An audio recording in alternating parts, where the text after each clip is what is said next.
Welcome back to the Life on Books podcast. I am your host, Tony. With me, as always, is Andy, aka Metafictional Meathead, and today we have a very special guest. He is a neuroscientist specializing in consciousness. He is a meritorious scholar from the Allen Institute for Brain Science and the current chief scientist of the Tiny Blue Dot Foundation. Thank you so much for joining us, Dr. Christof Koch. Welcome to the show. Thank you for having me, Tony and Andy. Greatly appreciate it. Yeah, Thank you for joining us. Absolutely. So we start every show with a very brief discussion of what we're currently reading. Typically, when we have a guest, Andy and I will sit that out and we'll just ask you, our guest, if there's anything in particular you're reading right now or just finished reading that catches your fancy. I'm reading a book on vegetarianism. I reread Michael Pollan's book on In Defense of Food.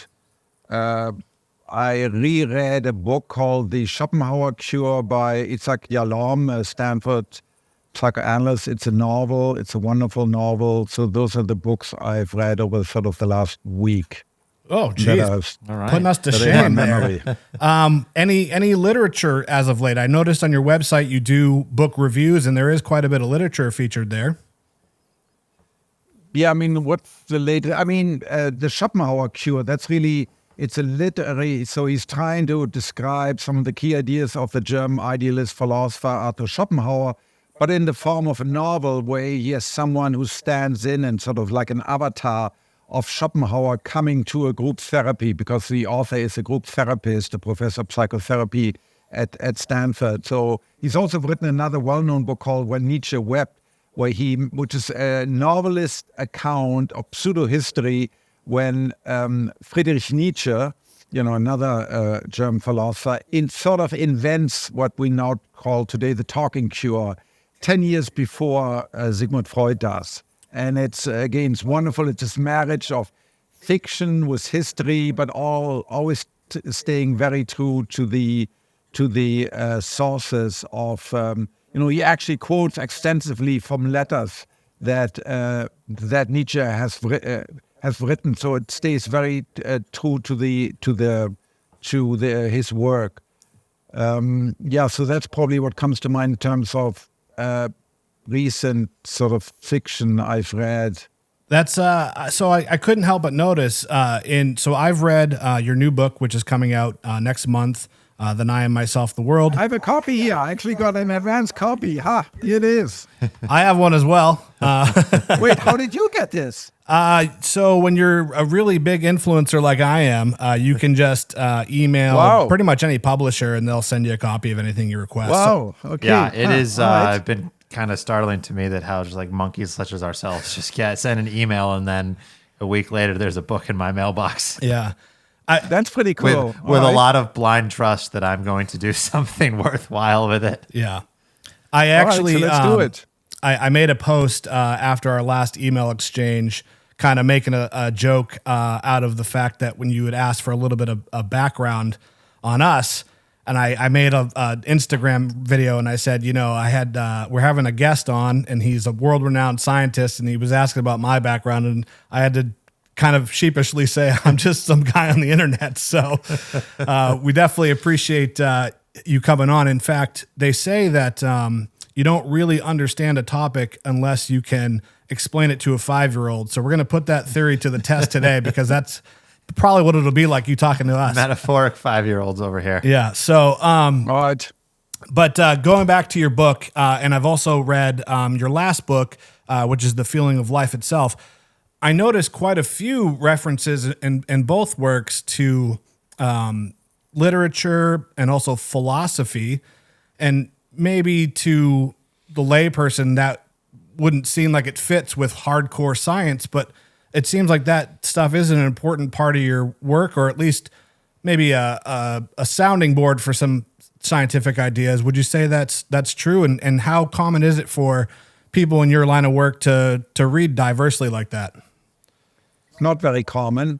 However, I think anyone who wants to think about the world and where the world is and what the world ultimately is constituted of, is made of, should read philosophers. They don't have the answers, but they ask good questions.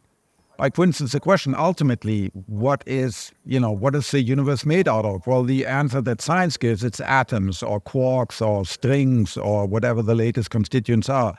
But then you realize we don't actually know. We have this thing called dark matter, which doesn't interact with light. You can only detect it via its gravitational interaction. Dark energy is even worse. And then we have all the paradoxes that sort of people have heard about quantum mechanics, right? So you can have two photons that are entangled, where one is spin up, the other one spin down. They could be a light years away, a distance from here to the next star, where it takes light a year or two to travel.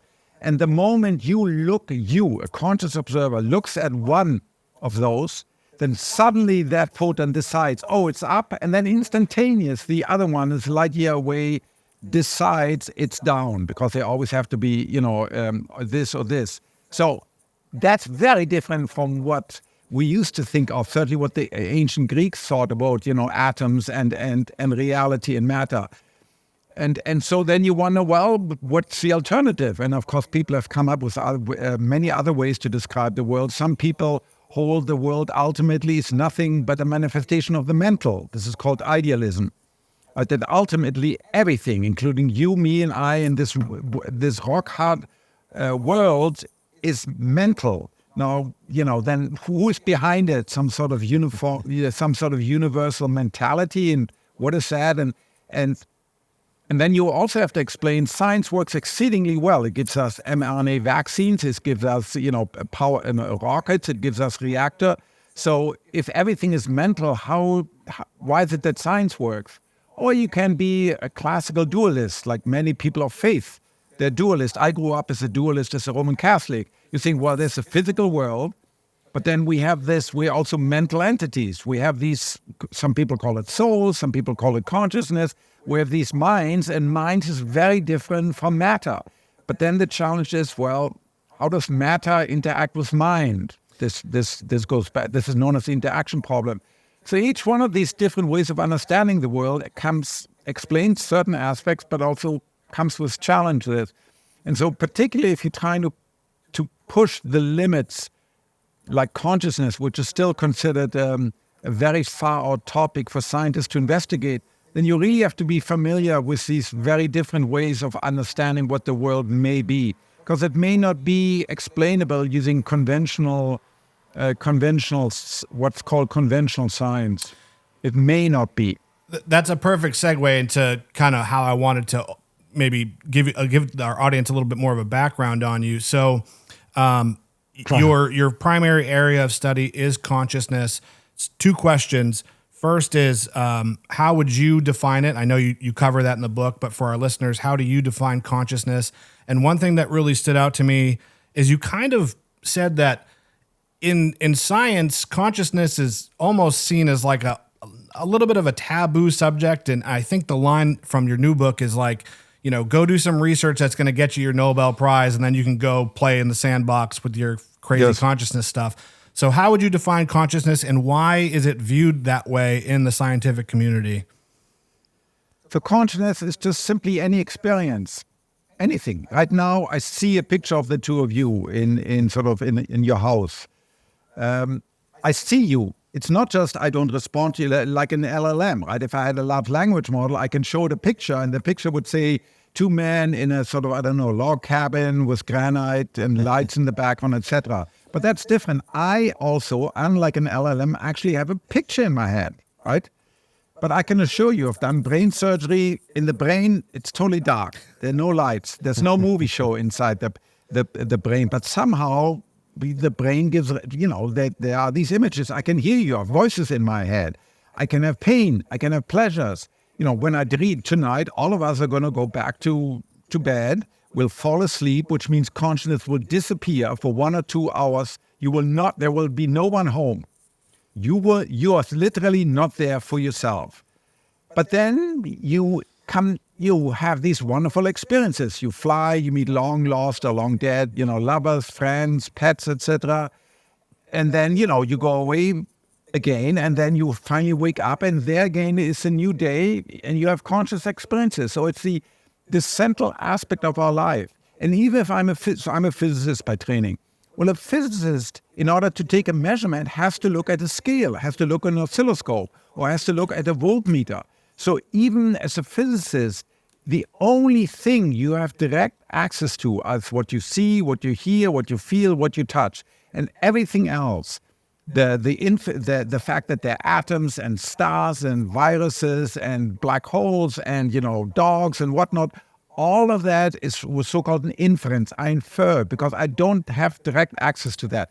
All I have access is to my conscious sensation.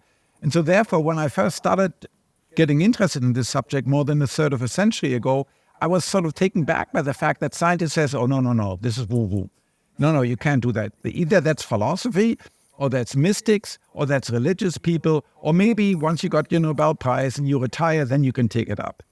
But then I said, well, look, if the claim of science is to describe everything in the universe, to look what physicists call the grand theory of everything, well, then if it doesn't include consciousness, it leaves out the central aspect of all of our lives. And that's ridiculous. And then Francis Crick, so I got together with Francis Crick. At the time, he was probably the best-known biologist of the 20th century, got a Nobel Prize for his work with Jim Watson to discover the double helical structure of DNA. And he also helped decode the code of life, the nucleic acid code that allows you to go from DNA to RNA to protein. And he had the same attitude, but he was incredibly well respected. So together we then sort of went on this roadshow, if you want, publishing, giving lots of talks, writing books, talking to people about an empirical program. Let's leave aside the philosophy. Yes, ultimately we have to reconcile it, but let's just do a good old empirical program of science. For instance, I take you, Tony, I put you inside a scanner, and for example, there are many experiments. One experiment, I show you something, and sometimes you see it and sometimes you don't, like a visual illusion.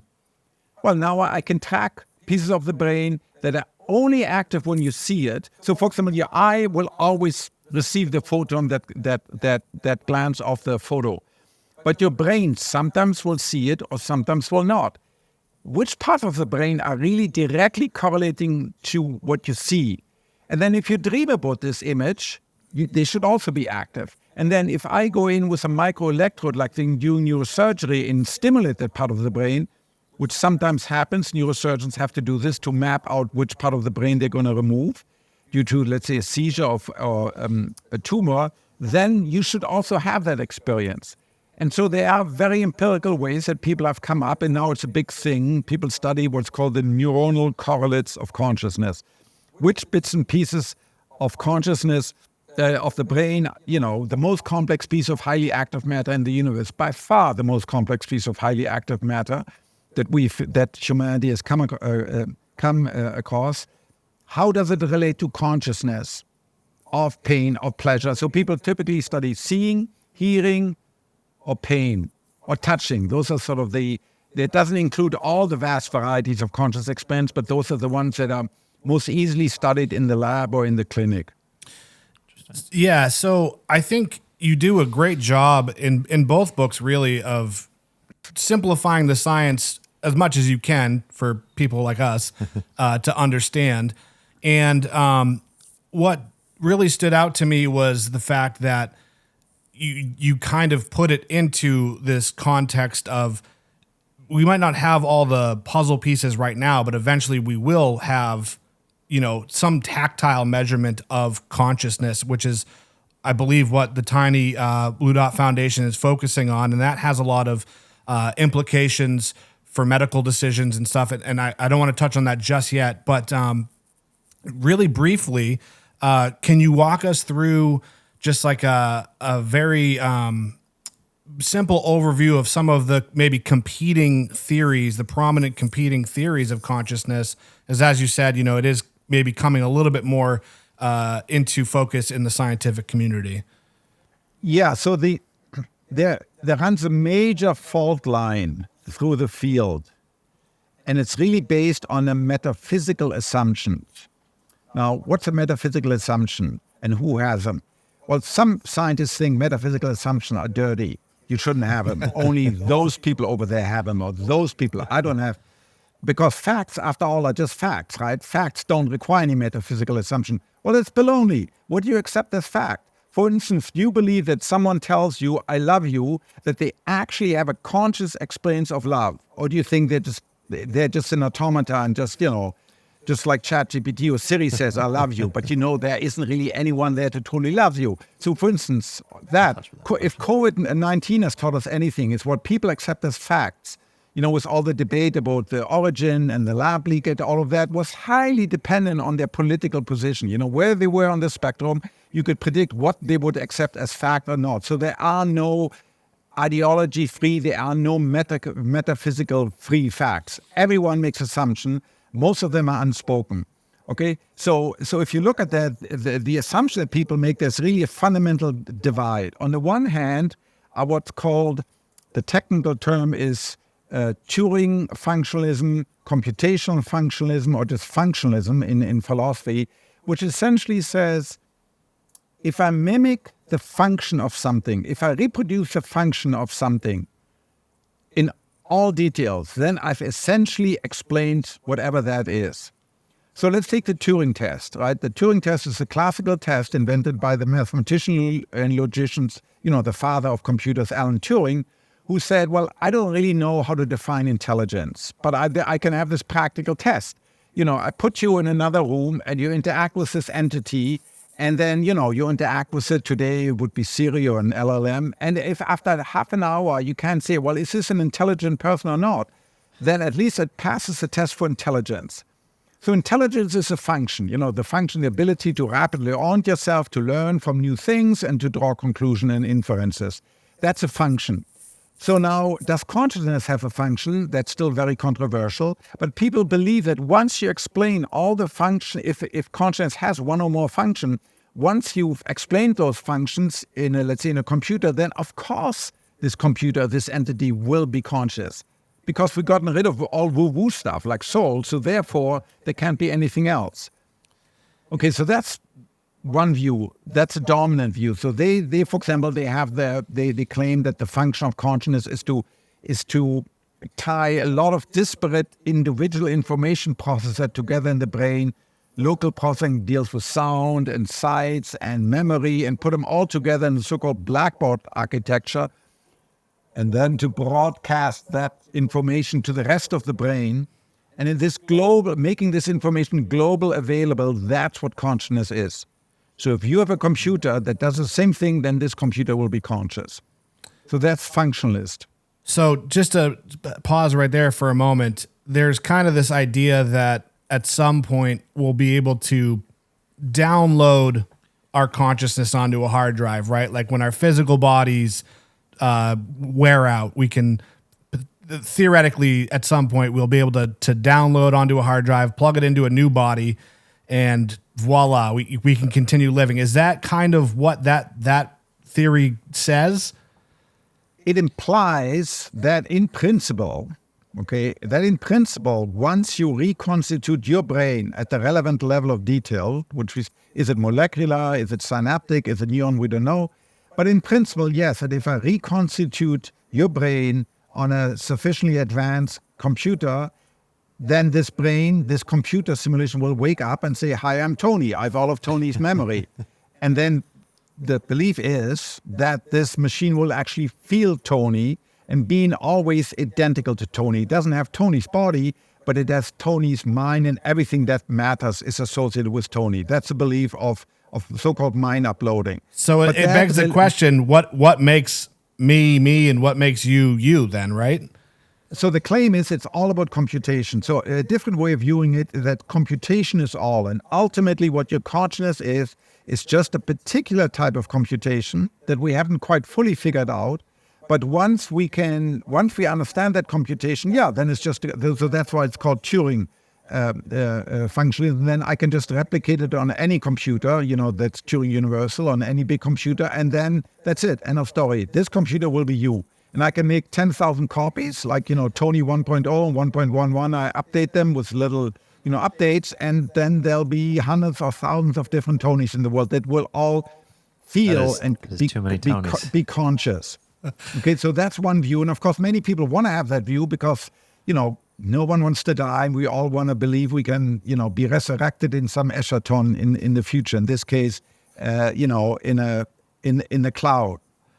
Now, but there are other views, in particular the ones I'm associated with, called Integrated Information Theory of Consciousness, IIT, Integrated Information Theory of Consciousness, that says, no, it's nothing to do with function. Intelligence is all about function, but consciousness is about structure. It really has to do with the structure of causal relationship, and I need to unpack that. And and I will unpack that. One of the consequences of this is that consciousness is different from intelligence, so therefore artificial intelligence is fundamentally different from artificial consciousness. And another conclusion, therefore, is that in the fullness of time, maybe in 5 years, there will be machines that will be as intelligent or even more intelligent than us, for better or worse. They can do everything we can do in the fullness of time. And fullness of time may only be, let's say, a decade or even less. But they can never be what we are, which is conscious. They will never be conscious. They will never be aware of their own body. They will never be able to love or hate. They're just machines, garbage collectors, vacuum cleaners, microprocessors, all very sophisticated machines that do stuff, but they are not conscious. Okay, so why do I say that? Well, so there's this fundamental theory, IIT, and it also starts in a very different way. So it starts by saying, let's not look at the brain. So what Crick and I, when we started many years ago, we thought, well, let's look at the brain and let's identify what happens when you're conscious. And one of the things we said, well, there's this funny discovery that people make that certain neurons in conscious animals and then in people, when they're conscious, fire very regularly. They fire these action potentials, that's a universal idiom of brains, but they fire them roughly every 20 to 25 milliseconds, okay, which corresponds to a rhythm of 40 hertz, a low-frequency buzz. And so we said 40 hertz is one of the hallmarks of consciousness. Okay, now this was a guess, it's a hypothesis, not a theory, and it turns out it is true. When you have that sort of firing that you can pick up, for example, in the EEG, when you measure brain waves from people's head, you can see that. But 40 hertz, why should, so it may be a true empirical observation, but why should 40 hertz be associated with consciousness? Why not 30? Why not 50? Why not 42, the magic number, right? What's special about 40? And then even if you say, okay, it's this part of the brain versus that part, well, what's different about this part? Where you can see the connectivity. Well, what is it about the connectivity that gives rise to this? So ultimately, you need to start from rather than taking the brain and trying to squeeze, very hard, as I said, to turn the waters of the brain into the wine of the magical wine of consciousness, right? Like a miracle at Cana in the Bible. You need to start with consciousness. What are the properties of any one conscious experience? Okay, and there are 5. And any one experience, whether it's a psychedelic one, a mystical one, or the taste of a cold pizza, it's all the same. All these conscious experiences, what's common to them all, they're experiences for me, for the subject, not for you. They're definite. It tastes like something. They're not sort of various possibilities, but it's a very specific taste or sight or sound or feeling of love or hate or whatever. It's one. It's an integrated one. It's very particular. It's this experience which makes it very different from any other experience I'll ever have, and it's structured. A smell is structured. The vision, what I see right now, is structured. There's left, there's right, there's up, there's down, there's far away, etc. And then you say, okay, now let's look for substrates in the world that express these 5 axioms. And the way that the theory again is very beautiful because it makes its assumption very, very explicit, which is very rare in science. So it says what exists, what we need to study is what has causal powers, what has causal power. Only what has causal power, and I'll unpack that, exists. So this goes back to a very old remark in Plato, where he says, where a wanderer in Italy, this dialogue takes place, says, well, existence is proportional to the ability to make or take a difference. If you can make a difference to the world, that's one practical measure of I exist. But if I say something and makes a difference, well, that is a sign of that I can have some causal power. if something can make a difference to me, that means again I exist because something can make a difference to me, and I can make a difference to something. And you try to define that in mathematical terms. The theory defines this in a mathematical term, and then fundamentally says consciousness ultimately is ability to have causal power on the system itself. So you look at my brain or you look at a computer. To what extent can this computer be an agent of change? To what extent can this computer or this mechanism, let's just talk about mechanism, make a difference to itself? The more of a difference you can make to yourself, the more you're conscious, the more you're irreducible. The theory has this number that everyone bandies about called phi. It's just a Greek symbol that tells you how conscious it is, how irreducible it is. If it's zero, the system doesn't exist. It can be divided. It doesn't exist as a whole. It doesn't exist as a system. The bigger the number, the more the system is irreducible, the larger its consciousness is.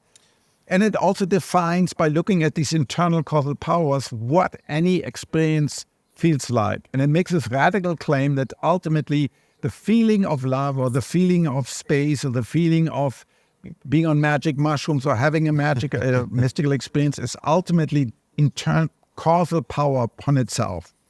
It's a very radical claim. So that I have a few questions regarding that, but I tend to, what Andy and I typically will have when we have guests on, one of us is usually the catalyst for bringing them on. You were my pick this week. We both read your book and liked it and loved it, but I have many notes on this. But Andy, do you have any questions so far? Not really. I'm kind of just along for the ride. I enjoyed the book, but I'm much more of a fiction reader. Tony definitely gravitates more towards nonfiction and stuff like this than I did. So I enjoyed the book, but there was definitely a lot of it. Let me ask you then, Andy, when you read a book and you have a narrative in your mind, right? Mm-hmm. You follow this book, it's very engaging, whatever, there are stories there and drama and all of that. You have a variety of feelings in your head, right? You feel empathy, you feel disgust at the hero, right? Yes. And so in each of those states, you have to ask, well, what is it about this feeling of disgust I now have, or this feeling of empathy that I feel, I'm about to cry because it's all so sad? Well, again, where do those feelings come from? That's all the same thing, whether it's vision or the feeling of love. That's all. That's all what consciousness ultimately is. And those are the only things we know about in the world. We have direct, unmediated access to.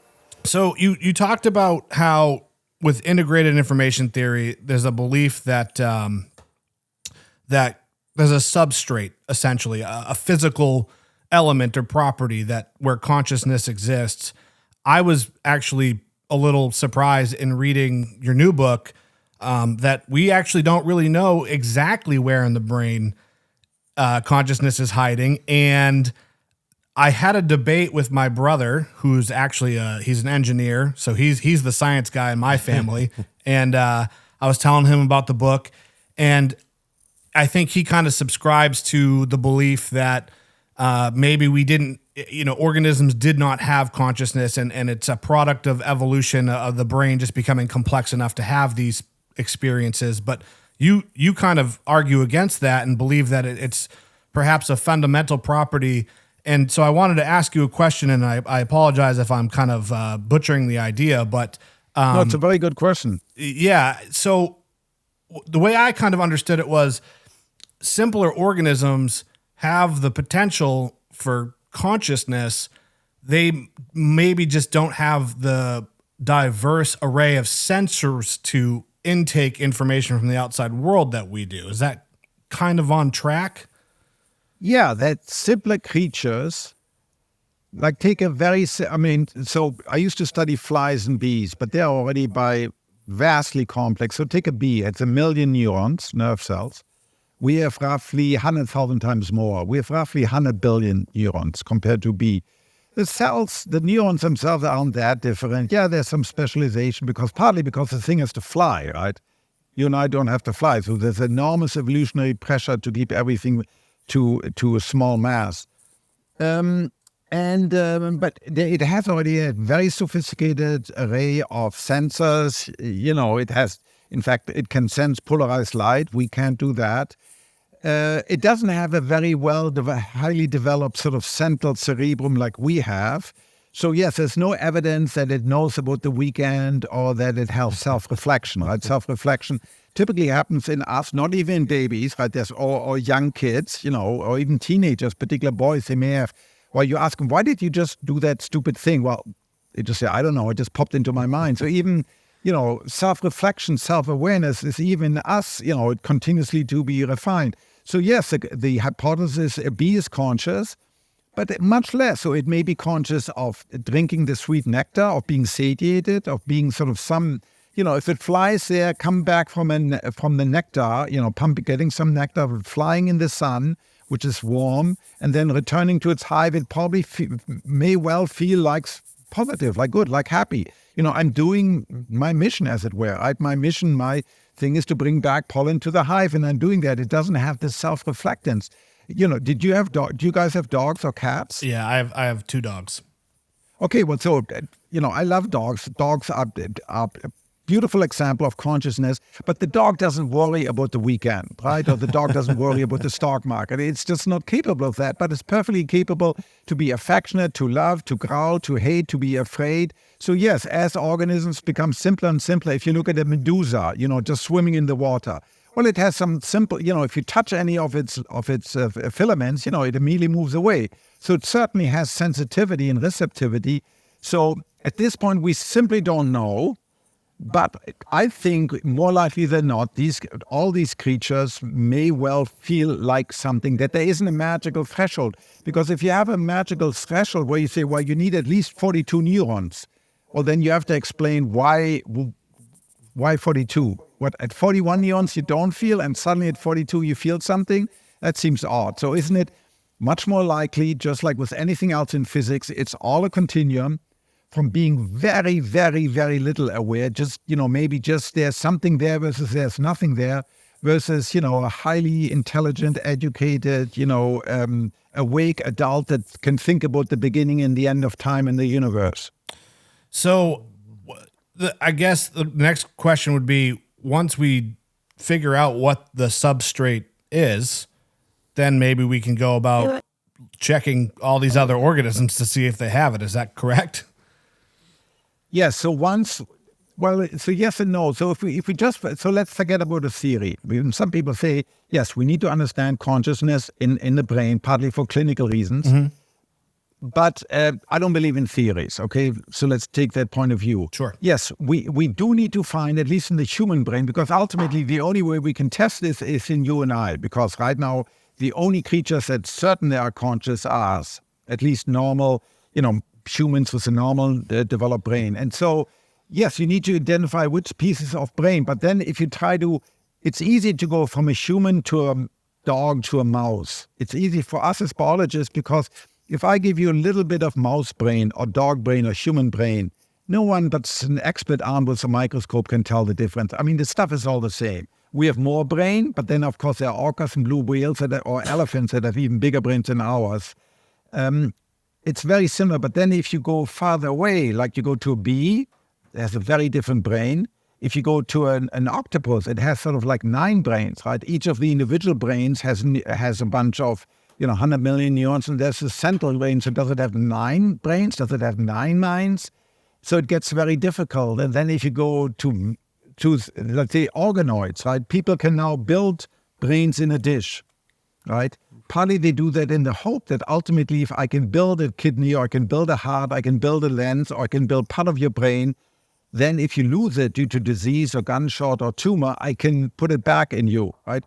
Well, the question is, does it feel like something to be a brain organoid? But that's so different from an awake, regular developed brain that at some point we really need a theory that tells us fundamentally what is it about which bits and pieces in the universe have this magical thing called consciousness. Interesting. Yeah. So I thought your explanation of quantum mechanics in the feeling of life itself was excellent. I would say quantum mechanics is where I go from hanging onto the ledge with 2 fingers to completely falling off. But you kind of made the point that like there's some stuff about quantum mechanics that we don't really understand fully, and so people are quick to say, well, quantum mechanics can then explain consciousness because it fills that gap.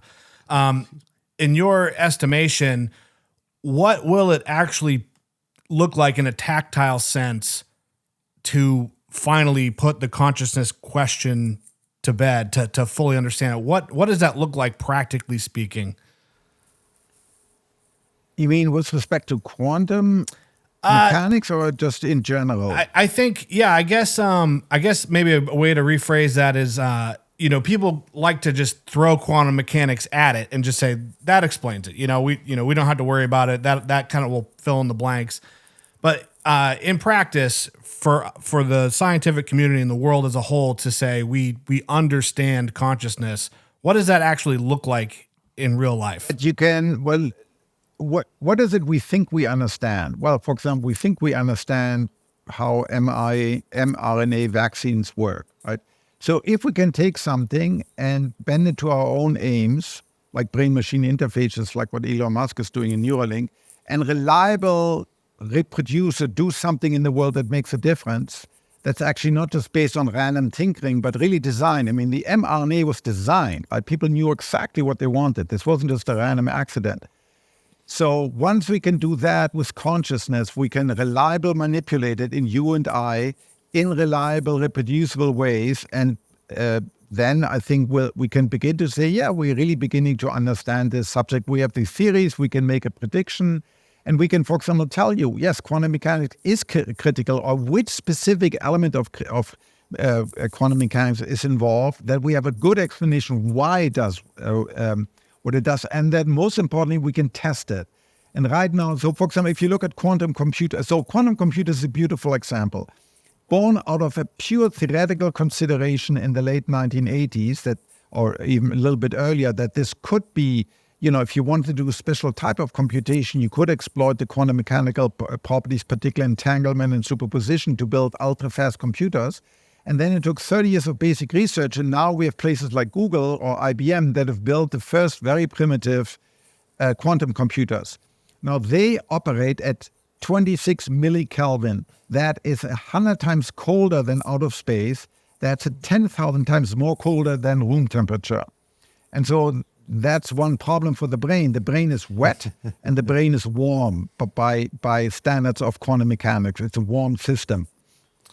Warm compared to ultimate zero, or 3 degrees zero as in above zero as in outer space. And why does it need that? Why do these quantum computers need that? Because any tiny molecular motion, and that's really what temperature is essentially molecular motion, will disturb this entanglement and will distangle, will lead to decoherence. So you need to protect them from any motion. Right, so that's why you need to go to these think about that, 100 times colder than outer space, which for us is utterly unimaginable cold. Now, where in the brain is this supposed to happen? That's always a challenge. We can't rule it out. And if it can't rule it out on principle ground, then maybe natural selection has exploited it.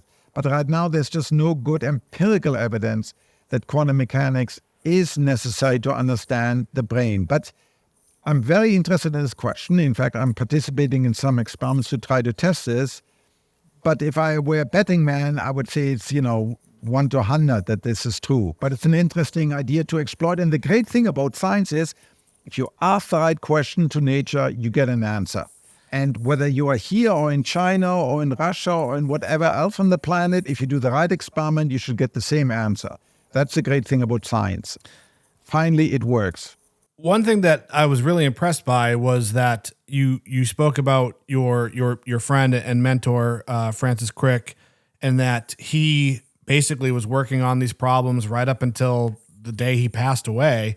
And it seems to me, from my outside perspective, that science seems to be one of those pursuits that you guys literally don't retire. You just keep working on the problem. Why is that? Is it just you're just so passionate about it, or is it just like such a great paying job you can't say no? What's the backstory on the lifelong pursuit?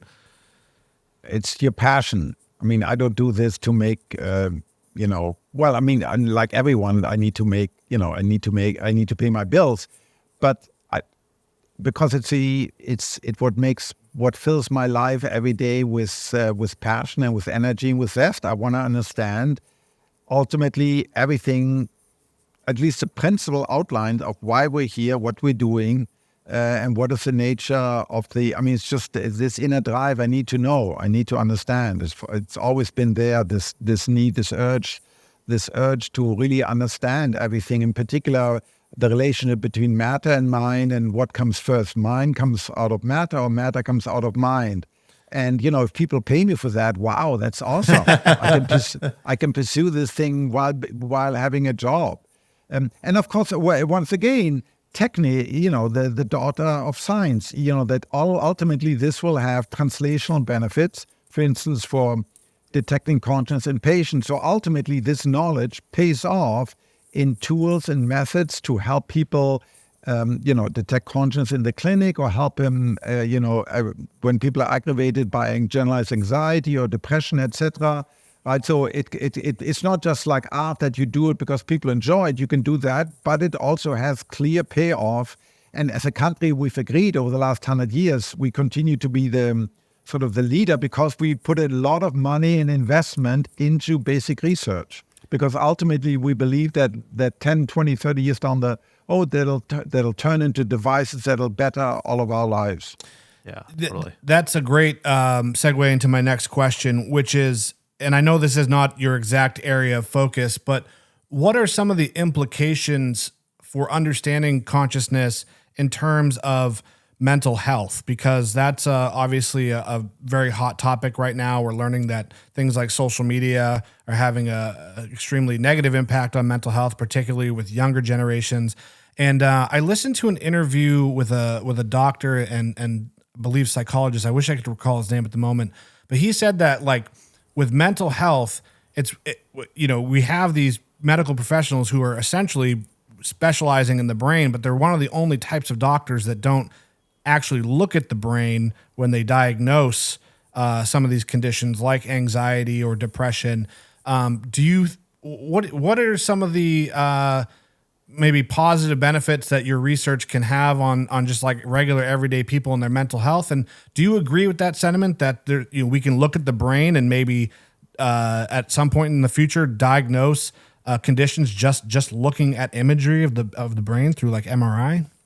Well, yeah, look at neurology. The field of neurology 100 years ago has changed beyond recognition. Before the advent of MRI images, now if you have bad headaches, the first thing the doctor will do is order a scan for you, right? She can do a brain scan and see whether, for example, you have a tumor or you have some other degeneration, right? So neurology has completely radically changed since with technology, particularly with brain imaging technology, right? Now, this has not yet happened for psychiatry. Psychiatry, which is typically where if you have mental distress, generalized anxiety, schizophrenia, bipolar, and all the other mental conditions that we suffer from, we've not had this dramatic breakthrough. We've discovered, partly by chance, partly by research efforts, some medication like SSRIs. But they don't work very well, so we need to discover more. And the belief is that the more we know about the brain and its receptors and its neurotransmitters, the more easily we can do that. So take, for example, the current renaissance in psychedelics, right? So psychedelics are substances that change your conscious experience. That's what they do. That's why people take them. Unlike cocaine or opioids, they take them because they want to get this rush. You do magic mushrooms or ayahuasca or these other forms because it profoundly can change your experience, right? Particularly with closed eyes, you can go on can have these extended visionary travels through space-time. You can see every culture. You can see God and devils and everything in between, everything imaginable and unimaginable you can have in your mind. You can also have mystical experience. You can have near-death experiences. And for many people with afflictions such as depression, treatment-resistant depression, or PTSD, it turns out that these experiences, together with proper psychotherapy, it's always important in the context of having support where people are there. You meet with them beforehand. You develop sort of a bond of trust. They're there during your entire experience. They help you through if it's a difficult experience. And then afterwards, you meet with them 2, 3, 4 times to sort of what's called integrate. The data seems to show, although it's still early on, seems to show for many people that have these mental affliction, it's benefit. And certainly also for so-called neurotypicals, for example, if you have an extreme fear of death or something like that, certain types of near-death experience can completely eliminate your fear of death. So you said earlier that it's rare for people in your field and in the sciences to read philosophy and fiction. I believe it's probably even rarer for them to do magic mushrooms. Yet that is something you discuss in your new book, Then I Myself the World. What was the major catalyst for you traveling down that route? And I'm curious to know, what did some of your peers think about this and your experiences doing it? Well, so I only started this late, 10 years ago, roughly, right? When my kids had already left and so many people, I read so many accounts, as a kid, I read The Doors of Perception by Aldous Huxley, but never was tempted because I grew up in this culture, your brain on drugs, remember the picture? Well, you might not remember, in the late 80s. I do. He probably doesn't. Pan. I've seen it. I wasn't, it's a little before my time. He watched it on YouTube last week. So I grew up with that. So the equation was any drugs is going to ruin your life and you'll go an addict and that'll be the end of it. But then, of course, as you get older, you realize a drug is a drug. It's drug. Coffee is a drug. Wine is a drug. Opium is a drug, and psychedelics are drugs, but they're all very, very different drugs. They have very different mechanisms, and some you can perfectly healthy consume every day. Some you can consume like coffee, you can consume every day. They're good. Some you can consume in moderation, like wine, and some like psychedelics. If you are, there are risks, particularly if you're young. If you're, for example, prodromal for schizophrenia, in other words, if you, let's say you're 18, 19 and you have some of the symptoms of schizophrenia, then your first magic trick can be that first stressor that'll send you off to your first episode, which is, of course, can ruin your life for the rest of your life. But, certainly at my age, whether you have it or you don't, or whether you're prone to psychosis or not. And then I think it's perfectly safe to take. Medically, they're safe. Your heart rate goes up a little bit, your blood pressure goes up a little bit, but it's all relatively minor. And then you can have these extraordinary experiences where the world appears more real than this world, where you just once again reminded of the overwhelming beauty of the world, where you can also have these near-death experiences where your ego completely dies. There's no more self, no more Christof, no more memory, no more thought. In fact, there's no more space, there's no more time. This moment doesn't last too long or too short. It just is timeless. Or you can have these profound mystical experiences where, that's the title of my book, Then I Myself the World, where you feel you are one with the universe. These profound experiences that when you come back, you struggle to integrate them, because when you come back, you still have to take out the trash and pay the taxes, right? Which can be a problem, if you've just become God or you become the universe, and then, okay, that's fine, but now please take out the trash, honey. How you have to integrate all of that in your life in a productive way. But I think for most of us, it's beneficial. And I'm very convinced for most of us, losing the self, and this is at the heart of the transformative experience, and statistics also show this, to the extent that these medicine help you lose yourself, help you go through the stage of ego dissolution, which is very, very scary, because your ego doesn't want to die, it doesn't want to disappear, because it's always there, it always runs the show. The ego is always there, looking out for you, looking out for your benefit. How is this going to benefit you? What does it mean for you? So it hates to, it fights. So somehow you have to trick it so it accepts that yes, you have to let go now. It'll be fine. You'll be back in an hour, 2 or 3. But let me what Buddhists call a non-dual experience, where whatever remains of your mind is highly conscious. In fact, more conscious. You get this expanded consciousness, but without all that baggage, that planet ego. Everything is always, you always live within the gravitational pull of planet ego. And just like an astronaut occasionally gets a chance to go experience weightlessness, occasionally when you're on some of these substances, you can explore the selfless state, when your self is no more. And you realize how beautiful the world is. And it's okay if you're not around. The world is still beautiful, even without you. It's perfectly fine. Yeah. And this can, if you have this experience, it can lead, it doesn't have to lead, it can lead to the loss of fear of death. It can help people deal with their depression or with their PTSD, because it allows them to reformulate their depression. Or PTSD, yes, they went through this bad experience, they saw what they saw, but it's okay, they can accept it, and they can go on with their life in a more positive state. And isn't that wonderful? Yeah, that was one section of the book that I thought was really interesting, where you explored, like you just said, ego death a little bit, and kind of approaching more of a selfless nature and expanding consciousness and kind of seeing the world for what it is and changing your perception on certain things. I thought that was really, really interesting. What it shows us that it empowers you. It really shows you that we are all of this world that we see is a construct of our mind. This goes back to Immanuel Kant and other philosophers. Reality isn't out there, it's inside your head. You construct it. And so it means you can construct to have a bad narrative, that I'm the victim of everything and things are bad and things are going to get worse and it's hopeless. Or you can take the same input, the same facts, but you can change it and open your perception box and be positive and be curious about it. And it's only you can do that. No one else can do that work for you, but you can do it. And I believe every one of us has that capacity to experience these transformative experiences. If you're willing to let go, and if you're willing to change your belief, if you're totally crystalline and tied to your belief, no, I need to believe this because I need to believe that because of whatever reason. I don't want to let go of this.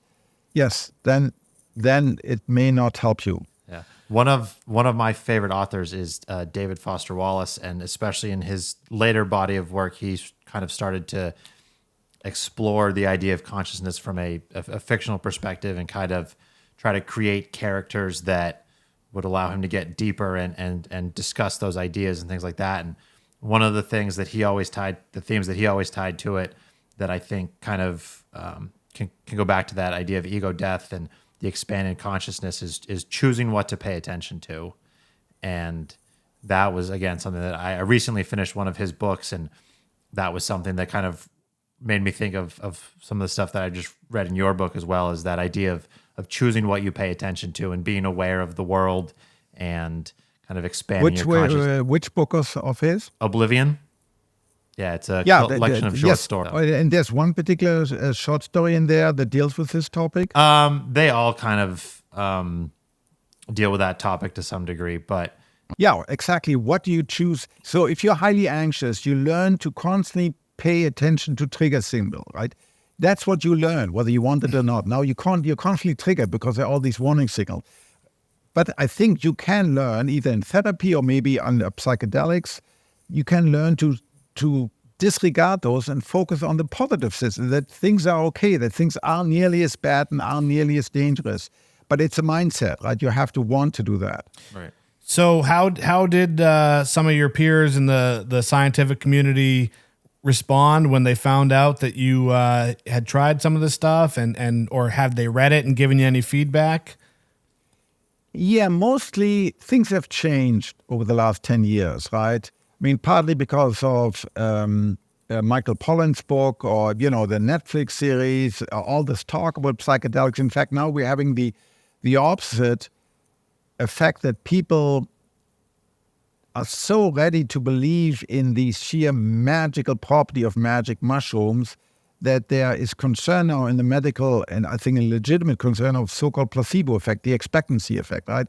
Because everyone writes that these are magical substances, and everyone tells you read about the New York Times and the New Yorker and the Atlantic, all about, you take one mushroom or you go to an ayahuasca ceremony and then, all these wonderful things happen, that you desperately want to believe them. And that, of course, which is okay. If it actually helps you, it doesn't matter whether it's real or not, right? If it helps you, it helps you. But that's, so what used to be frowned upon now, sort of people typically say, oh yeah, tell me more.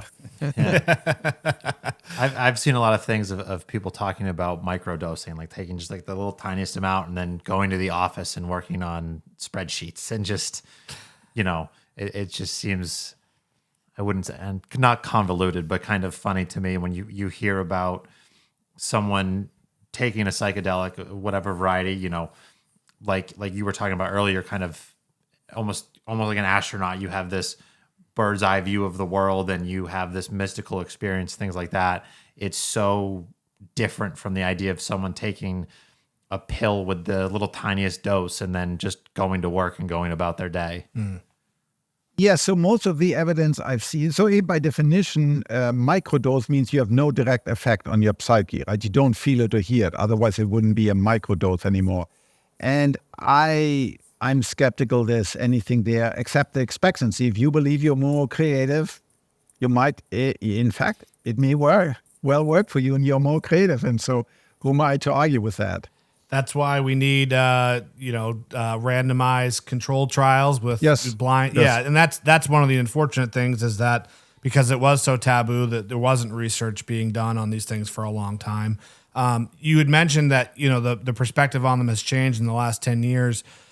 Going back to your field of study specifically. No, Tony, can I just interject? Yeah. But there's also an irony here. So, yes, we need random controlled studies and all of that. However, to the extent that we have less and less trust into authorities like medical authorities, sure, that works against this expectancy, right? Because it all requires that I trust the ceremony, the shaman, the priest, the psychiatrist, the therapist, whatever you call them, right? He or she. If the more I trust this system and the more I believe in the ceremony, whether it's going to mass or going to an ayahuasca ceremony or whatever it is, the more I believe in the power of it, the more it's likely to change me. If I become cynical, if I lose sort of trust in anything, well, then I have less and less expectancy, and then I believe these effects will be much, much weaker. Well, that's interesting. And any good doctor knows that, right? Doctors know to work with this placebo effect. That's why they wear a white lab coat. That's why they have that. No, I'm serious. That's why they have the title prominently displayed, because we all believe that if a person went through, 6 years of med school and 4 years of specialization, and he tells you have this or do that, then you're much more likely to believe it than when a randomly dressed person tells you this. It was also something I think you touched on in the book. It'd be very hard to control for that because, at least in theory, as the participant, it wouldn't take long until you realized you were in fact just given a sugar pill and not a tab of acid or a magic mushrooms or something along those lines. I think most people would realize after a certain point, like, okay, I'm not having any sort of experience. I'm just going through a Tuesday. Let me tell you briefly about an experiment they recently did, is published at Stanford, where they gave people, all sorts of people come to surgery, let's say for kidney stones. Some of them are depressed, right, just by chance. Okay, so they go through the surgery, and then half of these people are given ketamine. And ketamine is one of the therapies for treatment-resistant depression. And they're being told they enroll. Half of people don't get ketamine. And the patients don't know this, and the anesthesiologists don't know them.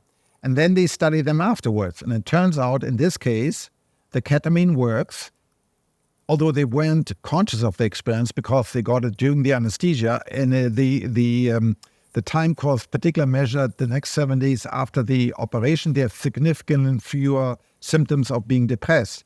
But the placebo, same thing. So even though you're part of this study, you knew you had a 50% chance of getting ketamine, but you didn't get it, but you don't know because you were unconscious. It still eliminates it. You still get the same reduction in depressive scores. Interesting. So that's a head scratcher, right? So that means that this entire ceremony, we don't think of it as a ceremony, but it is, because you're going to the clinic. People ask you for 4 hours. They take your detailed psychiatric history. They take your physical history. They're concerned about you. The anesthesiologist sits there, holds your hand while you go to on the sleep, etc. It's all a ceremony. It's different from an ayahuasca ceremony, but it also exerts its power. And you have some expectancy that maybe I got lucky, I got the ketamine, this seems to be good enough to help you. Right. Well, I think it's a great maybe proxy for the difficult problem or the hard problem, as David Chalmers says, which is we have this physical world. I can touch my phone, I can touch this water bottle, but there's something going on inside of my mind that it potentially exists in some form that we can't yet understand. And you're essentially saying the same thing. We're putting a physical element into our body that we can see. Okay, this is the medicine or the drug, and we're putting it into my physical body, but I have to have something going on in that mental space for it to have its full effect. So it's just like that very hard problem, right? We don't fully understand why that is or how it works. But it works. I mean, that's why many of my colleagues are so fascinated, because these medicines reliably can profoundly change your conscious experience. Yeah. So I wanted to ask, in the new book, you talk about how relatively slowly, the field of neuroscience kind of moves forward, because it is, complicated sometimes to set up these tests and do the research. And of course, there's always budgetary constraints. Your last book, The Feeling of Life Itself, came out in 2019. So 5 years in between the books, which maybe in the world of neuroscience probably isn't that long. What was the big driver to write this compared to your last book? And having read both, I could articulate what I thought were the differences. But for you as an author, why this book now?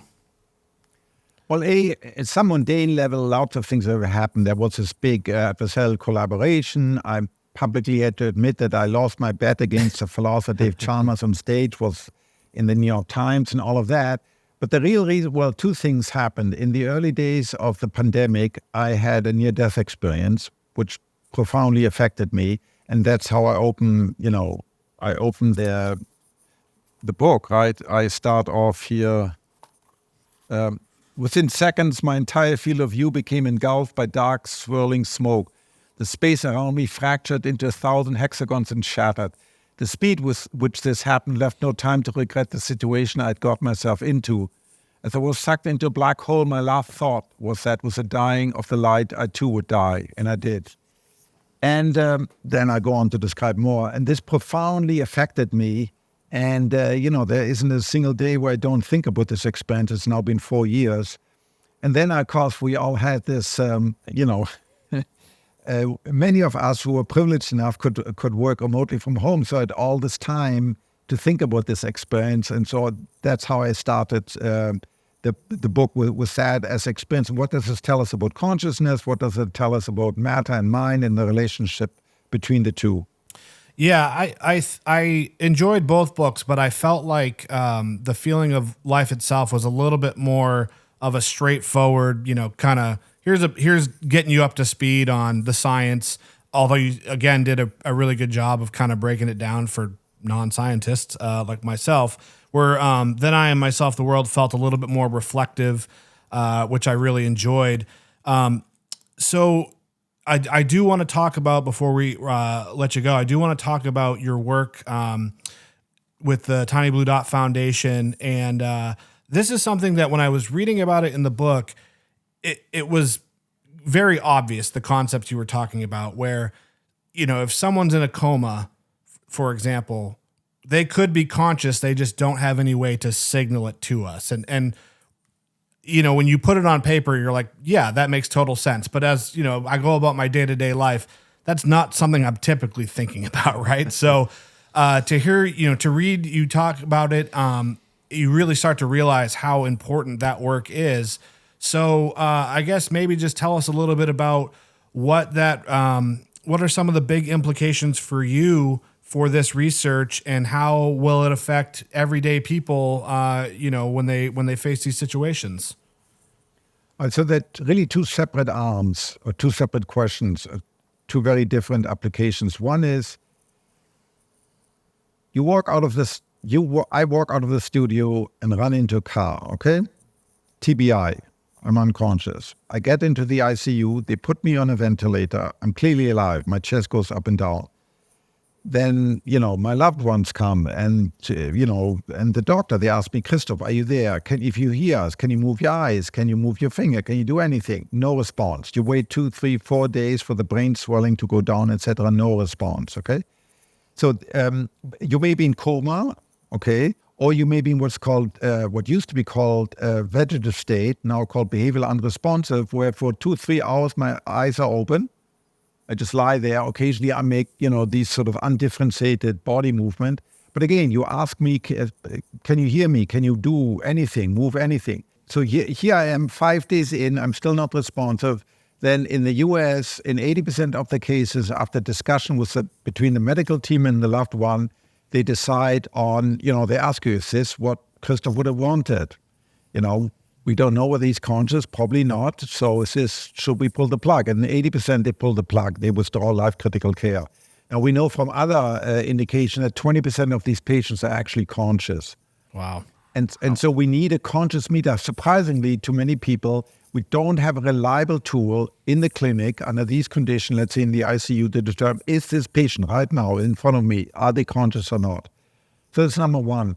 The other much, much more broader domain of application, particularly the tiny blue dot is interested in, take someone who's generalized anxiety disorder, constantly looking for triggers, right? Constantly looking for signs of danger.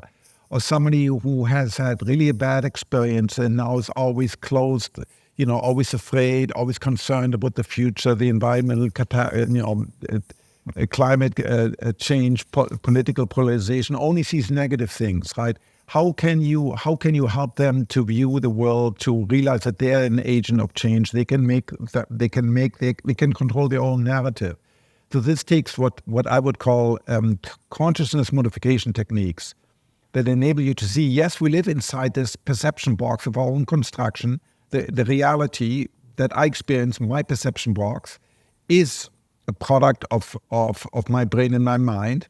But that means I can either sort of continue to live in this narrow confine where I'm always afraid and closed in and very cynical. I can be open, I can be curious. And what are ways of achieving that? Talk therapy, breathing, where you do this very deep rhythmic breathing that you can get into this dissociative states, psychedelics, hot yoga, hot and cold, the Van Wimbers, cold exposures, particular type of lucid dreaming. There's this dream yoga where you can try certain meditative techniques, but now while you dream. So there's all sorts of techniques that different cultures at different ages have developed. How can we bring them into the modern world, in particular given our circumstances, right? Most people are not going to be able to do 4 hours of meditation every day for 2 years. So how can we given our constraints in our day and time, and adapt these techniques to help everyone live a more fuller, more happier, more content life, more oriented towards a whole than just me, and me. So my final question for you, and we appreciate your time thus far, and it was the thing that actually led me to your work to begin with, is the matter of free will. And this is something that brushes shoulders with the concept of consciousness. There might be some overlap, and you do touch on it briefly in your book, your latest book. And right now, it's always been a hot debated topic, but right now, I believe Robert Sapolsky's latest book touches on this, so it's getting a lot of attention. Just briefly, what are your thoughts on that? Is it something that you have an interest in, or do you just kind of, it is what it is? I'm just kind of curious, some deeper thoughts on that topic. Yeah, so IIT has a very specific position on the free will. Given its particular causal powers ontology, free will in you and I exists, and it is free for certain types of decision. Meaning, if I kick you and you reflexively hit me back, that's not a freely taken decision. That's sort of almost a bodily reflex, right? A baby isn't really free. But if you, for example, decide, yes, I'm going to pick up my boots and going to move to the state of Washington, okay?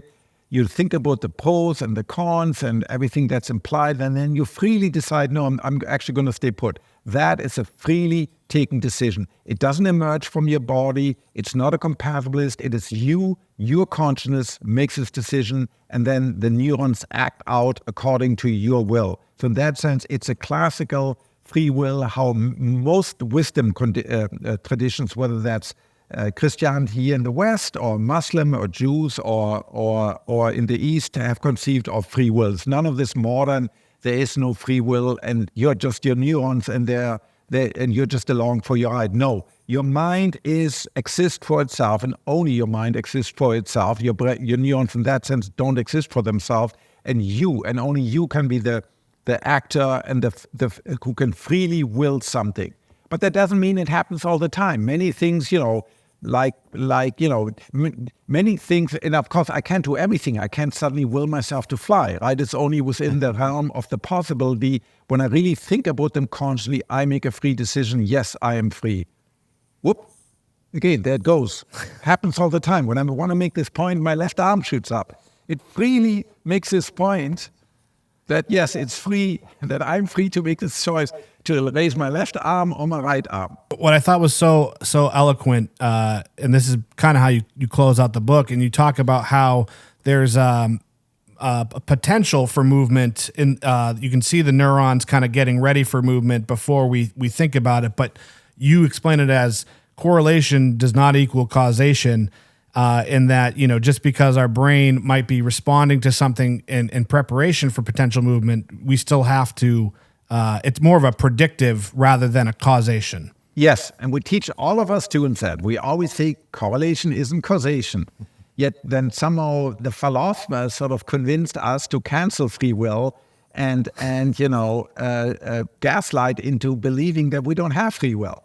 No, it's baloney. We have free will. I thought it was beautiful because, here's a book with some fairly, dense science to a layperson in particular, and some very interesting theories, and then to kind of capstone it with this fundamental concept of science, which is, correlation does not equal causation. I thought that was fantastic. Yes. Andy, any final questions before we let this gentleman go? No, that was a very interesting discussion, and thank you for joining us. Where can people go to learn more about you and your work and potentially support your work? Well, the easiest is probably just christofkoch.com on my Wikipedia page, but christofkoch.com, I really need to update it. Buy my book, read all about it. That's right. Listen to your podcast. There you go. That's right. Then I Am Myself, the World, coming out next month by Basic Books. And Christof, thank you so much for the time. I know you're a busy guy, but it was an enlightening conversation, and we really appreciate it. Thank you much for having me. It was great. I hope you're going to have other scientists and scholars on your program. I hope we can piggyback off of your clout a little bit. You are far and away, I think, our highest qualified guest in any regard. So that's right. All right, glad to be the piggy, the tile balloon. All right, guys. Thank you so much. Take care. Very much. Take care. Take care. Bye-bye.